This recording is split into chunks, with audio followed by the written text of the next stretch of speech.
Hi guys! So ngayon, ayan. Pilingera kami. Akala kasi namin magaling talaga kami. Tsare, sa trete gumawa ng kutsinta. Nakakalason. Tara na. Una, ayan. Sasalok siya dyan ng harina, ayan, tagal. Ayan, isa. Like, what the fuck? Tsare. Mga lalagyan natin siya, mga... ilang may lalagyan ni ate siya? Mga 4 ata. Ang tagal. Ang dami naman kasing nilalagay. Ay, Charis, start pa lang pala. Ang bagal. Pala pinas-forward ko to. Just guess. Ayan! Oh my God! Maglalagay tayo ng isang basong diabetes. Hindi wala yung diabetic yan. Tangina talaga. At dinamihan pa talaga. Shoot, girls! My God! Ayan, halu-haluin natin hanggang maghalo. Ay, ano daw? Haluin para pag-mix. Ganun din pala yun. Charis. Yan, haluin lang haluin. Pampatagal lang ng video. Haluin mo lang. Yan, ilagay natin yung pangkulay. It's food coloring. Orange. Kasi gagawa tayo ng kwek-kwek. Charis, lang. Hindi pala kwek-kwek.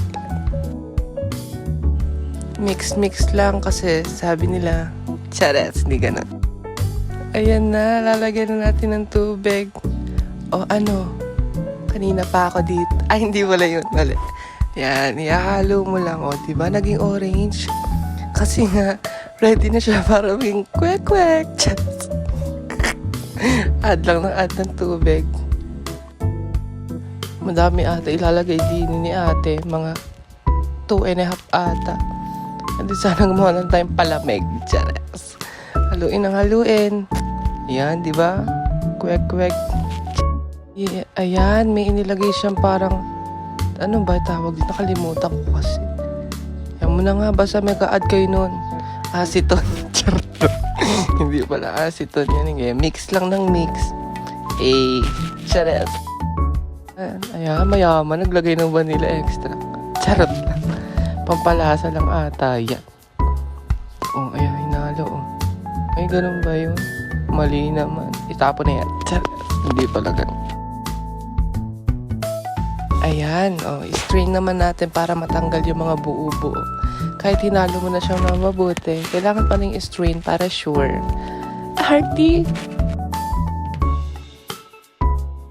Masyado siya matagal. Antayin nyo lang. Wait. Nasobrahan ako sa pag-cut. Wait. Ayan, tapos tatak-tak. Ayan, tinatanggal niya dyan yung bula. Ewan ko lang, trip lang ata ni ate yan. Charets, bida-bida kasi. Love you, te, bitch. Ay, mali. Bawal pala yun. Charets. Ayan, ihanda natin ng mold. Mold kaya. Experiment.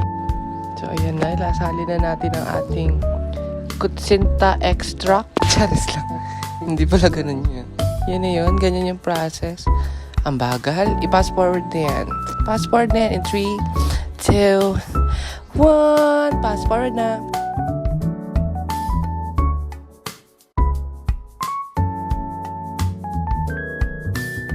Diba tapos agad? Magpainit muna tayo ng water. Diyan natin ilalagay yan. Ang ating kutsinta rolls. Ayan, ganito itsura niya pag nakalagay na. Di ba perfect? Para namang, huy, anong ginagawa mo? Chares. So, dahil bida-bida kami, papakita namin hanggang tinatakpan. Chares.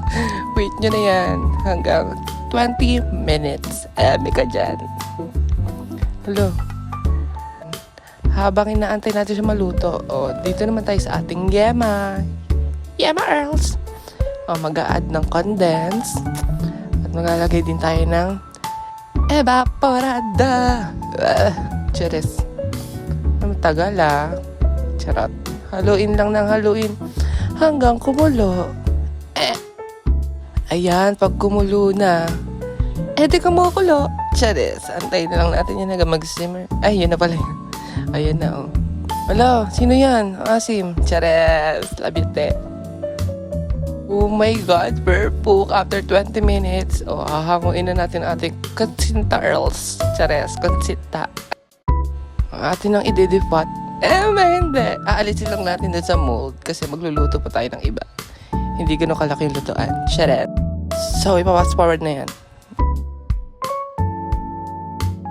Pakibilisan, my Godbuster.